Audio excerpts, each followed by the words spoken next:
Toronto really is a pretty big chunk of real estate.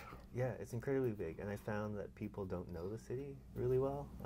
We get in our little Manhattans, and we know, maybe it's 44 kilometers wide, but we know our little kilometer of it, home to work, to the places, the people we visit, and those paths become really well known. But we tend not to look beyond them and understand beyond that Toronto that we know, which is kind of great that you can live in this kind of self-contained part of the city, because that's kind of what we want. We want to be able to be local around.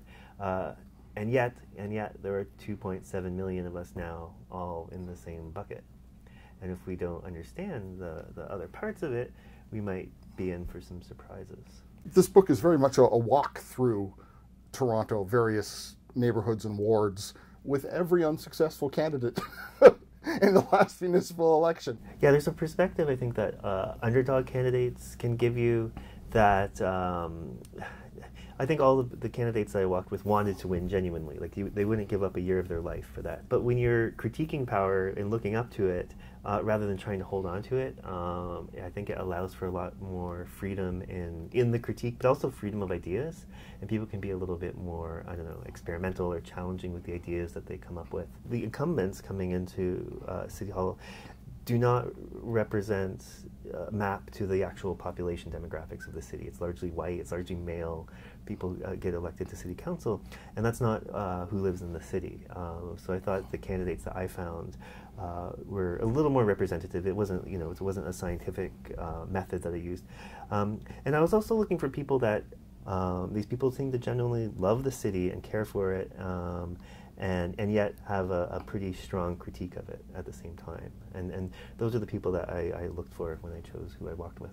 There's a notion, anybody who's lived in Toronto has heard it, that Toronto is just a whole bunch of villages. Mm-hmm. But you kind of poo-poo that. I mean, I like it in some respects because, I live in a village, one of the many villages of Toronto. But I think it doesn't, subscribing to that too much almost becomes an ideology. It doesn't let Toronto grow up. We are a city of 2.7 million people now that the new census has come in, and it's huge, and it is a big city, and it's surrounded by many millions more in the suburbs. But that village mentality kind of manifests itself in so many different ways, in wanting things but not actually wanting to pay for it, big infrastructure projects, but also the almost denial of the urbanity of the way we live. And there's NIMBY, not in my backyard, battles across the city against things like 4-story condos in neighborhoods that already have apartment buildings. Yesterday, or Sunday night, I'm going to walk through Rosedale, then down into the ravines, and walk by a sign, 4-story condo coming to Dale Avenue. It's like 4-story condo, and I could see mid-century apartment buildings, down the block. And that kind of, like, we are a small town, we are a small village, is quaint and cute and has a kind of, is good in one sense, but I think it has become kind of insidious in Toronto and kept us in this perpetual teenagehood. I'll give you a quote from your book. Toronto is a city still reluctantly coming around to the idea that it is, or can be, one of the great ones. So there is constant resistance to city building talk and a fear of thinking big. It's a fairly conservative city, Toronto, despite its progressive reputation and some of the, the multiculturalism and all those other things that the city trades on. I think it's a deeply conservative city that is fearful of change. All cities tend to fear change, but somehow it's almost pathological in this city, in that it has grand, I think, and if I may generalize, the kind of spirit of the city.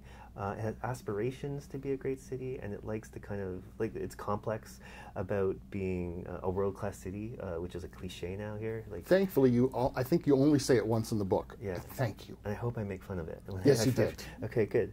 You hear that all the time. Are we a world-class city? Well, if we actually accepted our cityness and kind of were building towards that, and we wouldn't talk of it that way. You don't go to New York or London or LA, and people aren't worried about world classness. They just are worried about building the city, making it the best it can be. What were the 3 things first you would do to get Toronto going? If I could magically make Toronto both have the ability to raise its own money and the kind of political courage to raise its own money. So it would be self-sufficient in a way that didn't have to go begging to higher levels of government for money all the time. I'd make the transportation system work better. We want to get people out of their cars because it's a horrible thing to drive in Toronto. There's too many people, there's too many cars. But we're at that weird, I think of Toronto as being a teenager right now. It's an awkward time. The future is going to be great, but it's also very exciting. And so it's in that intermediate phase where we want people out of their cars and to take transit so the roads aren't clogged, but the transit system isn't there at the same time. You know, I think there would generally, maybe this is a spiritual thing, but I like people to love Toronto more, and that sounds like a little wavy gravy, but I think I found over the last 17 years of writing about Toronto and working on various projects is that the city is not deeply in love with itself in a general sense the way other cities are. Like you will never find anyone run down Toronto as quickly as a Torontonian themselves, right? There's this idea that the rest of Canada hates Toronto, but you don't have to go outside of Toronto to find someone complaining about Toronto in the way that like this place is junk. I'm excited by things like Drake. Drake is, you know, in that superstar, extremely flashy way, but just talks about Toronto in this offhanded way.